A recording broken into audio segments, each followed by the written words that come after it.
अयोध्या में कैबिनेट की बैठक हो रही है। कैबिनेट की बैठक लखनऊ में हो चाहे अयोध्या में हो, कैबिनेट को जो डिसीजन लेना वो लेगा। तो अगर वो लखनऊ में बैठ के करता या अयोध्या में बैठ के करता तो इसमें क्या फर्क पड़ रहा है? देखिए, सबसे पहले तो मैं आपके चैनल के माध्यम से आपके दर्शकों को नमस्कार करता हूं और जी आप सभी का आभार व्यक्त करता हूं कि आपने मुझे यहाँ आमंत्रित किया। जी समाजवादी पार्टी का शुरू से स्टैंड क्लियर रहा है और मैं समझता हूं कि मैंने जो पढ़ा है उसमें किसी बुद्धिजीवी ने कहा था कि धर्म एक अल्पकालिक राजनीति है और राजनीति एक दीर्घकालिक धर्म है।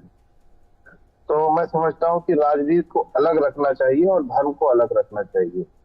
धर्म से हम सब जुड़े हुए हैं।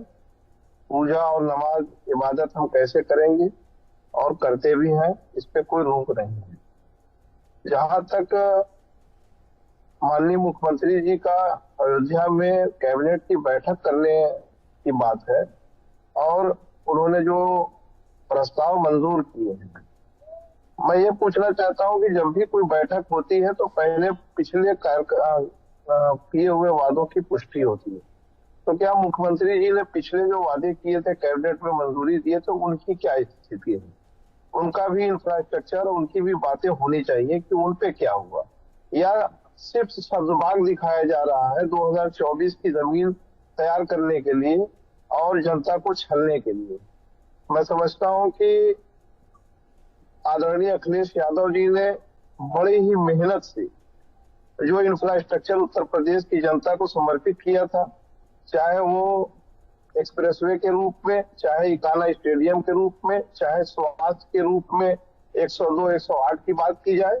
आज आप देखिए, एक तस्वीर बहुत ज्यादा वायरल हो रही है कि एक भाई अपनी मृत बहन का शव उसको नहीं मिला और वो मोटरसाइकिल पर बैठ करके बांध करके लेकर के जा रहा है और पीछे दूसरी बहन बैठी हुई है और वो बहुत गंभीर है।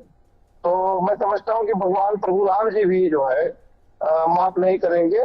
तो हबीब साहब, हबीब साहब, आप कह रहे थे कि पिछले जो कैबिनेट ने निर्णय लिया था और जो पूरे नहीं हुए, तो ऐसे कौन से निर्णय हैं जो आपको लगता है कि पूरे नहीं हुए और जिनकी बात होनी चाहिए थी?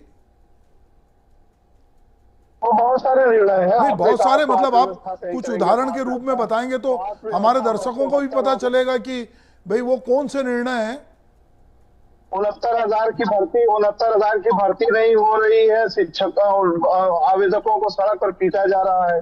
100 डायल को हम लोगों ने कितनी मजबूती से खड़ा किया था, अमेरिका भेज करके उस पर रिसर्च किया, रिसर्च करने के बाद 100 डायल खड़ा किया गया। 100 डायल के कर्मचारियों को पिटवाया जा रहा है। तो जो इंफ्रास्ट्रक्चर आदरणीय अखिलेश यादव जी ने दिया था मजबूती से, उस इंफ्रास्ट्रक्चर को भी भरबंद करने का काम आदरणीय योगी जी की सरकार कर रही है और वो कुछ भी नहीं कर रही है। जनता को रोजी रोटी चाहिए, जनता को स्वास्थ्य व्यवस्था चाहिए।